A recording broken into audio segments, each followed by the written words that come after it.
Something happened to him. It looked like he got hit. It looked like he got beat around. But I'll ask Caroline to find out what happened to him. No, if he wanted to come out, I would have done that. But I don't know. Somebody said that he wanted to come on the plane, but I think he's staying back for the votes. There's some pretty good votes going on. Yeah. President, what is your timeline for getting rid of FEMA? For this one. For this one? You just talked about possibly getting rid of FEMA. What timeline are you looking at, and how would you do that? Well, we're looking here. Here you're talking about. To start, we're going to start immediately timeline. And to finish, it's going to be a period of time. You know, people are also rebuilding their houses. How long does it take to build a house, right? It takes some time. And I want them to build houses bigger, better, nicer than they had before, so they can have, at least they get something out of this disaster. This was a real disaster. No, timeline will be fast. In terms of infrastructure, I think very fast. I want to thank Elon, because Elon was able to get us communication systems, as you know, Starlink. We had no communication. The first day I got here, I was asked by one of the people, one of the really great representatives, professionals, that is there any way you could get Starlink here, because they had no communication whatsoever. And I called up Elon Musk, and he had, you know, hundreds of units brought here, brought immediately. And it's hard to get. They couldn't get them before. And that made a lot of difference. I think it saved a lot of lives, actually. Yeah. Infrastructure-wise, we'll do it quickly. Sir, can you just talk about how long you think it might take to get rid of FEMA? What's the timeline on that? If you're going to roll it back? Yeah, I would say, look, as far as I'm concerned, I'm not really thinking about FEMA right now here. I'm thinking about Michael Watley, and I'm thinking about the 3 Congress people that you just heard from, and also the other people in Congress, and they'll be working with the governor. They'll be working with the governor, so that's what I see. Change the subject real quickly. The Laken Riley Act was signed by Speaker Johnson yesterday. Right. When do you anticipate to sign that into office? Well, we're honored by that. Laken Riley, I was there at the time, and we had a big meeting with the parents right after that horrible thing took place. And we have an act. You all know what that act represents. And it was a bipartisan bill. Many Democrats signed onto it. That's something that is a tribute to Laken, a beautiful young lady who was killed viciously by an illegal alien. And we passed a very powerful bill, and it was just approved, and we'll have a ceremony sometime very shortly. I'll be signing it. In other words, if you're asking, I will definitely be signing it. Terminated last night, and I'm wondering if you have any comment on that. About what? The security detail for Anthony Fauci was terminated last night, sir. Do you have a comment? No, I think, you know, when you work for government, at some point your security detail comes off. And, you know, you can't have them forever. So I think it's very standard. If it would be for somebody else, you wouldn't be asking the question. The question is very fair. But, you know, you work for government. We took some off, other people too. But you can't have a security detail for the rest of your life because you work for government. Yeah, we'll see what happens. Would you feel partially responsible if something were to happen to, say, Dr. Fauci No. or John Bolton? No.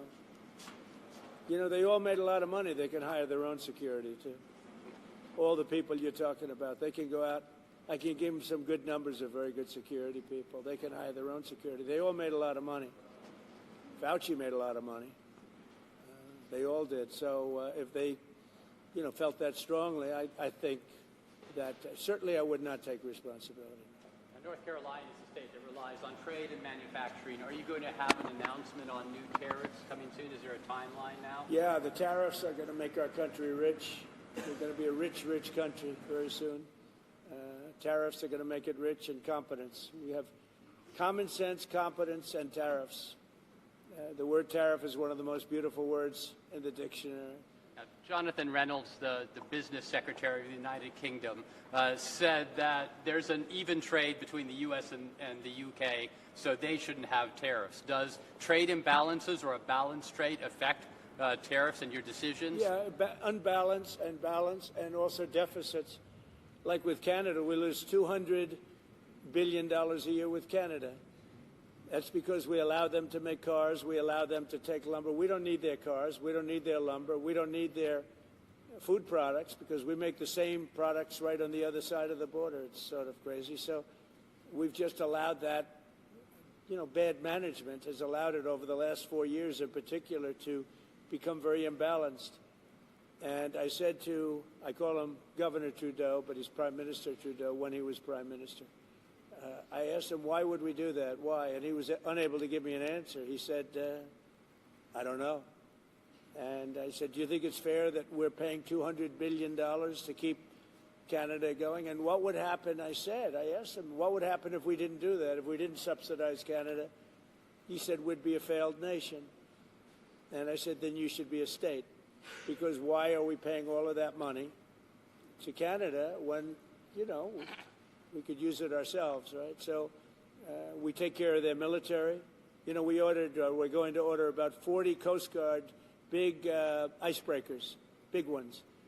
And all of a sudden, Canada wants a piece of the deal. They say, why are we doing that? I mean, I like doing that if they're a state, but I don't like doing that if they're a nation. Also, they've been very nasty to us on trade. Historically, Canada has been very, very bad to us, very unfair to us on trade. So we'll see how it all works out. I would love to see Canada be the 51st state.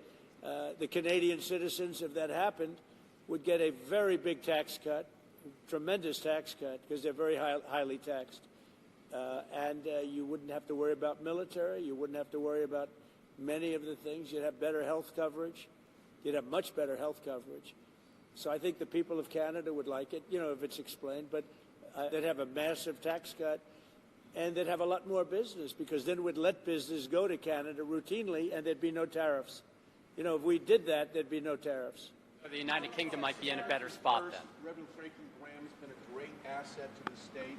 Talk a little bit about the way the Samaritan Purse has helped North Carolina. Yes, once again, the first... Reverend Franklin Graham has been a big part of Samaritan Purse and their aid to North Carolina. Just want to get your thoughts on that. Franklin Graham has been a big asset to the state.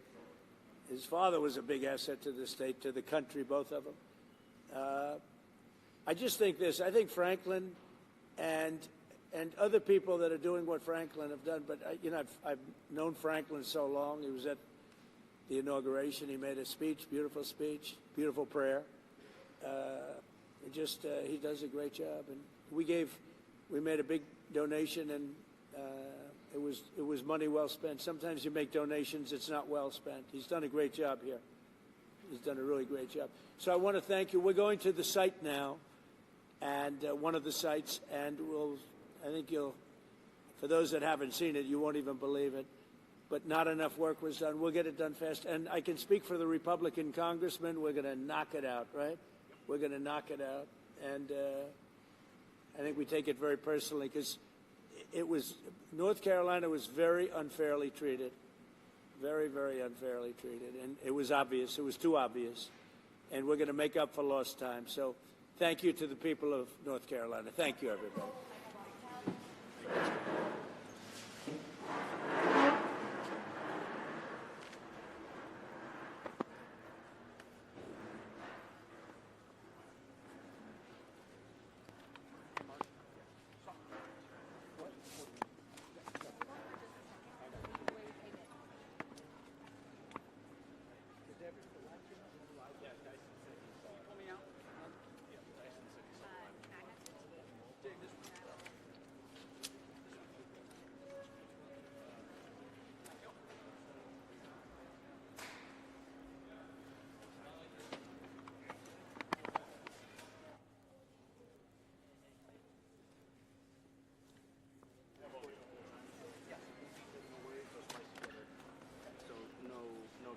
Okay.